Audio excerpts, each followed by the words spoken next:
The lesson we shall begin today is A Shipwrecked Sailor by Daniel Defoe.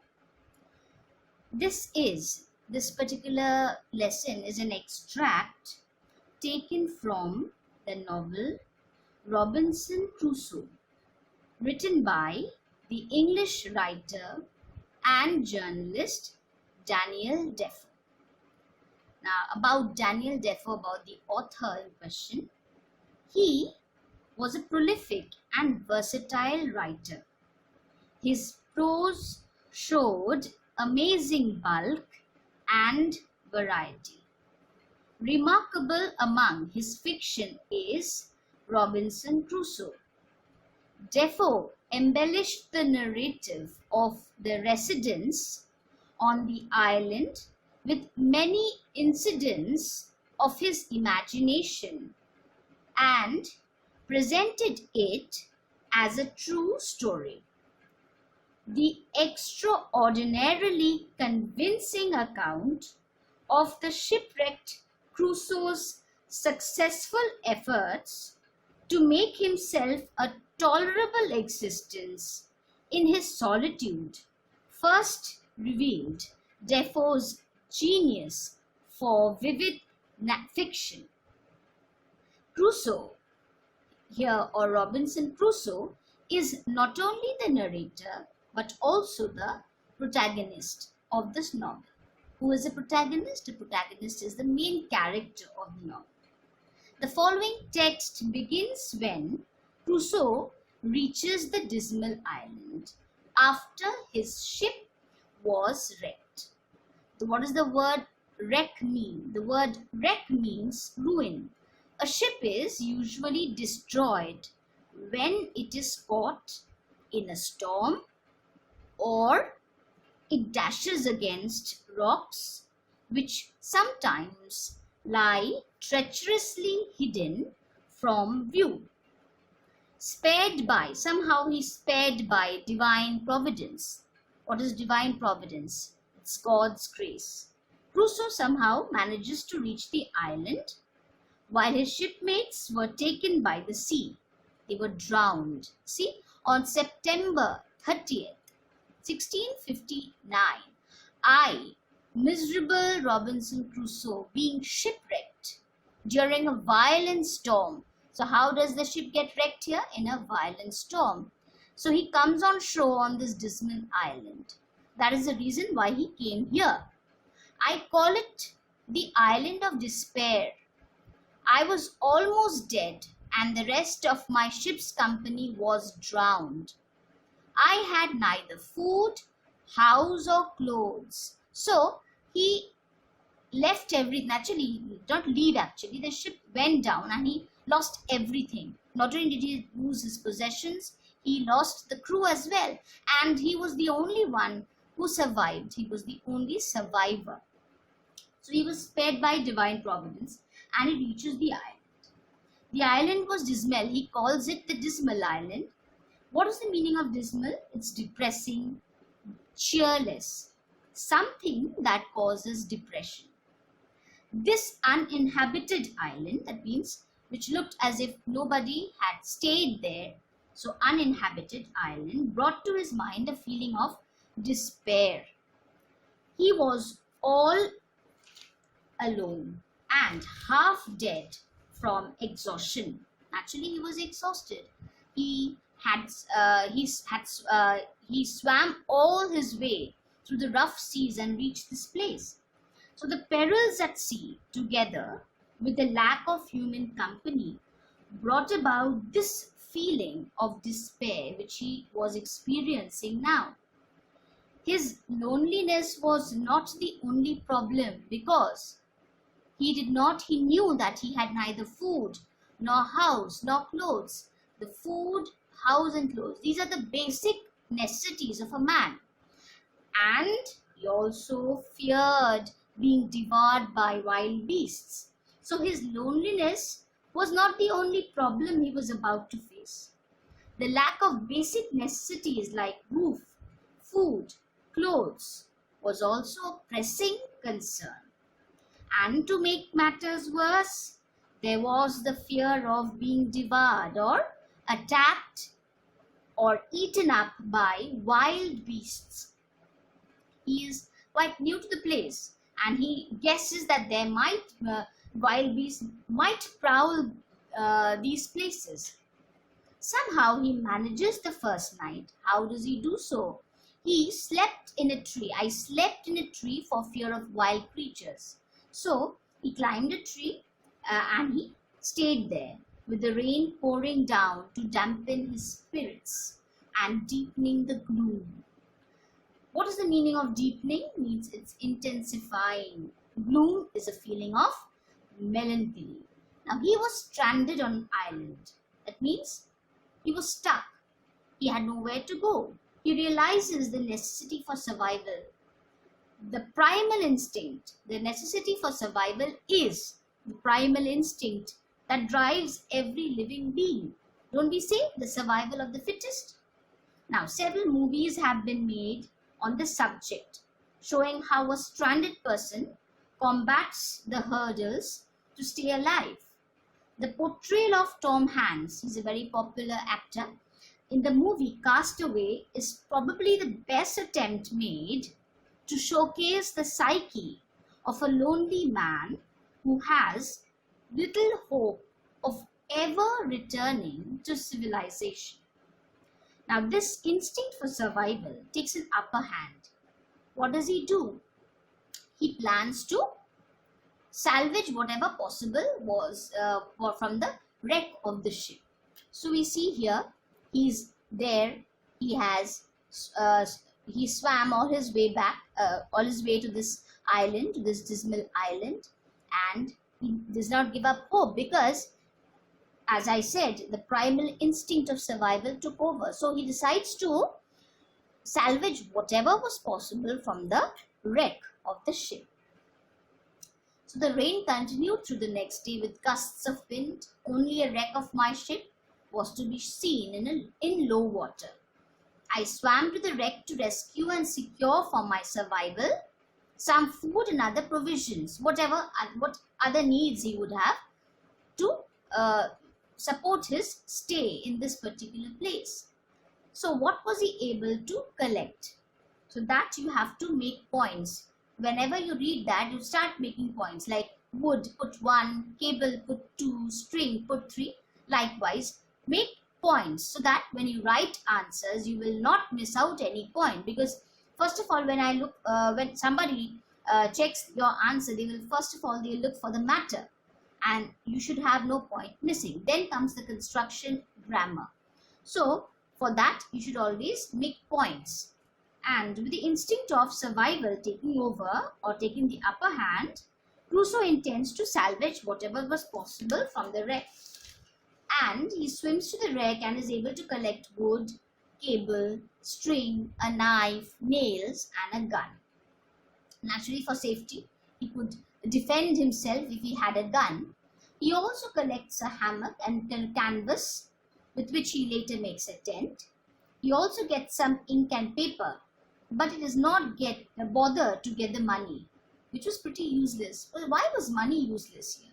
Because money plays an important part in a civilized world, but it would do him no good when he is in the wilderness.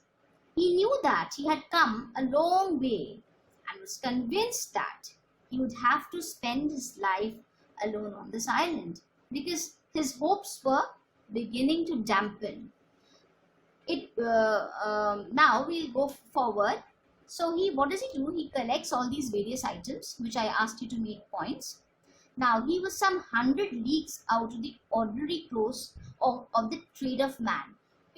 What's the meaning of trade of man? People used to go undertake these sea journeys to visit various places, mostly for trade. So he had come a long way off. So he was almost sure that maybe no ships will come this way. So I was convinced I had to spend the rest of my life alone in the wild, desolate island.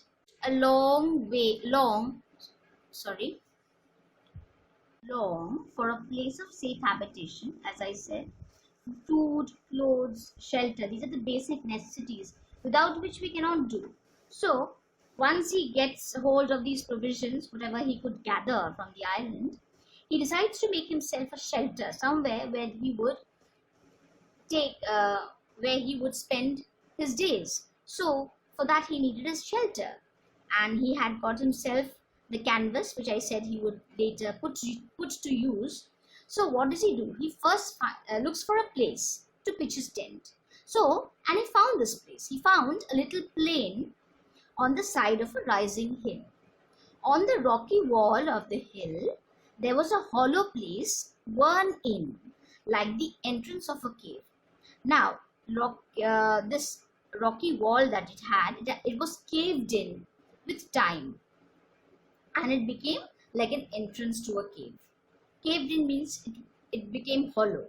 So on the flat of the green, just before this hollow, I resolved to pitch my tent. He decided that this was a place where he could pitch his tent or put up his tent. What did he do next? He cut the wood and collected. He cut the wood and collected it.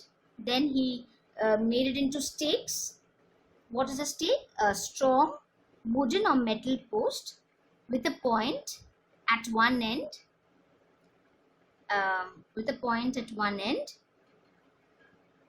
Which helps one to drive it into the ground. Okay, so he collected the wood and made it into stakes, which he later drove them into a ground in a semicircle round his tent. The stakes stood 6 inches apart from each other. I put the cables I had rescued, a kind of wire-like thing, which he rescued from the ship. He put that around the stakes in the manner of a fence. I used a short ladder to go over the fence. So once he put the fence around himself, he used a short ladder. And what did he use a short ladder for? To go over the fence. So, see a picture here. See, he drove the stakes into the ground. He tied it with cables and he used the ladder. And once he was inside, he took it back. He withdrew it. So, what happened then? He became completely fortified inside, secured inside. Okay. So, I used a short ladder to go over the fence. Once in, I withdrew the ladder after me, so that I was completely fortified against the world outside. Into this tent, I brought all my stores and provisions. Whatever he had collected, he took all inside. Now, why did he need security? Because as I said before, it is mentioned before, there was a fear of wild animals. Actually, there would be no thieves here. Okay, because this place is supposedly uninhabited. So there was always the lingering fear of wild animals. So a feeling of security he took over when he had built the fence around himself. After I had been on the island for 10 or 12 days, it occurred to me that I would lose the measure of time. Time is naturally in our day-to-day activities. We keep on looking at the watch. We keep track of the days through the help of a calendar, because time governs our day-to-day activities. But in the wilderness, where you are not in a hurry, you don't have anywhere to go, time seems like an eternity. That means there is no measure of space and time. So it occurred to him that if he did not do something to measure time, he would completely lose track of everything. So what did he do after that? He cut upon a large post the date of his landing. So I cut with my knife upon a large post the date of my landing. When he landed here, he put a notch. Notch means a mark with his knife for every single day. In that case, he would understand how many days he had been he would be spending on this in this particular place. Then, after a long spell of rain, a spell means a period of indeterminate length. That means you cannot determine, you cannot understand how long. It is, though it is usually short, it is marked by some action or condition. Here, the condition being rain.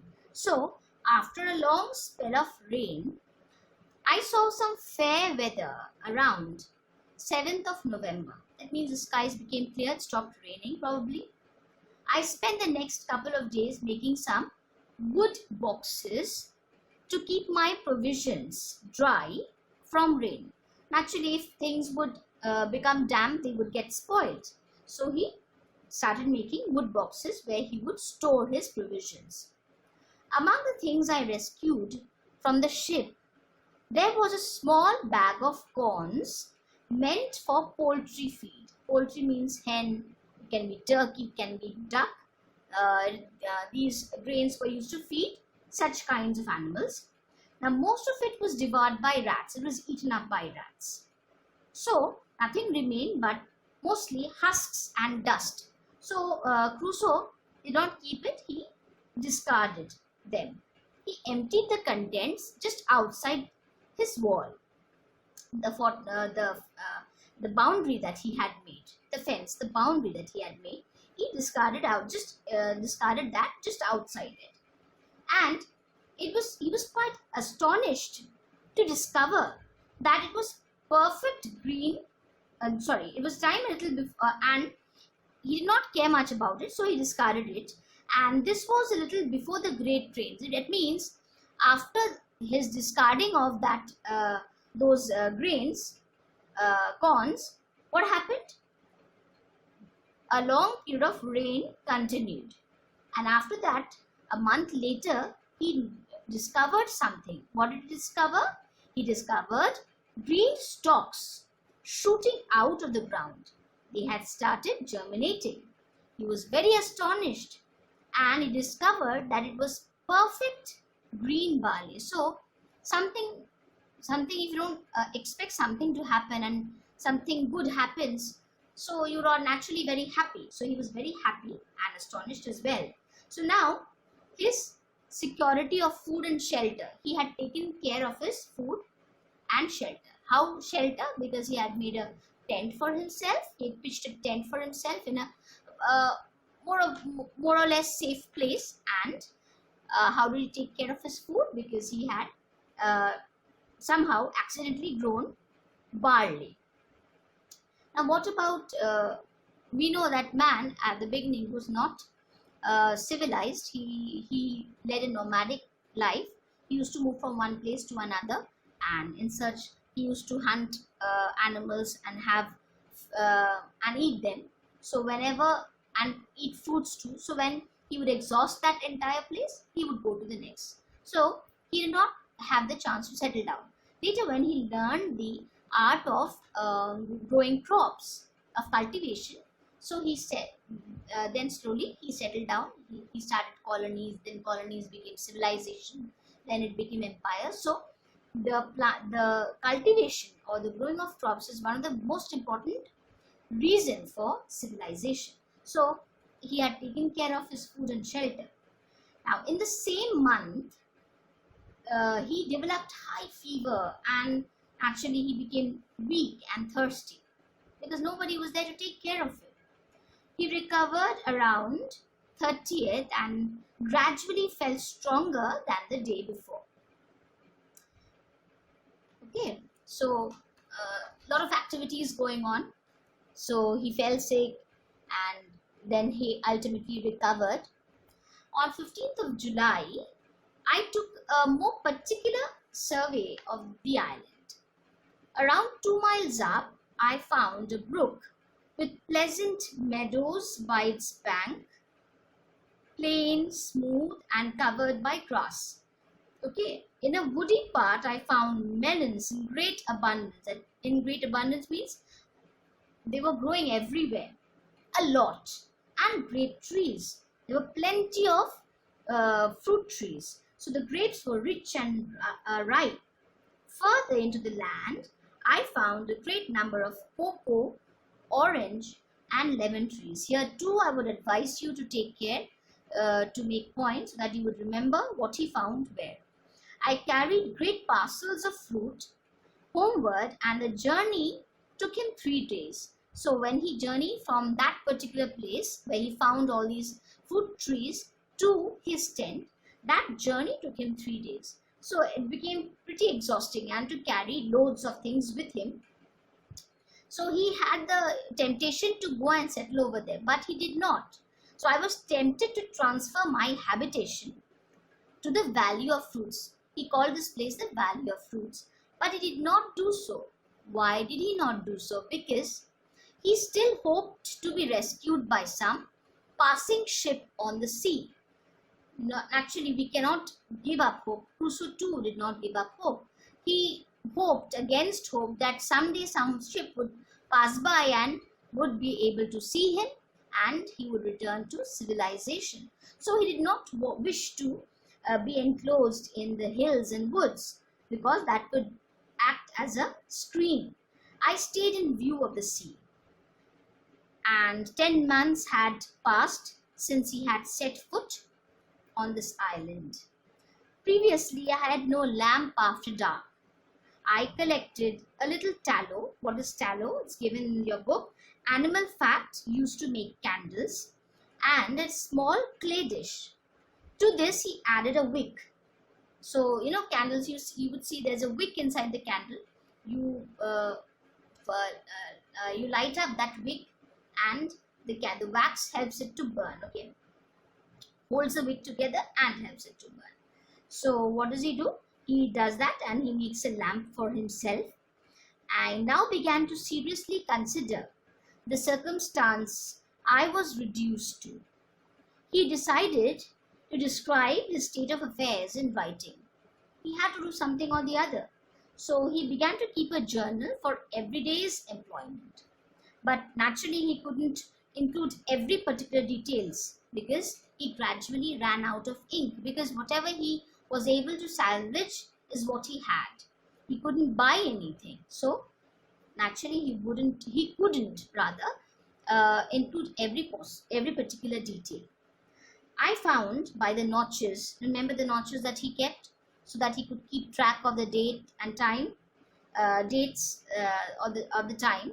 So he had, by the notches that he had cast on the post, he found that it was September the 30th again. That means he had landed there and it had come back, and it again came back on that particular day. That is, he had spent an entire year in that dismal island. I hope I have gone through every possible line so that you can understand the chapter. You read it thoroughly. As I advise you, make points and you'll be able to follow. Now moving on, we will do some, I have given you some extra questions which you try doing it at home.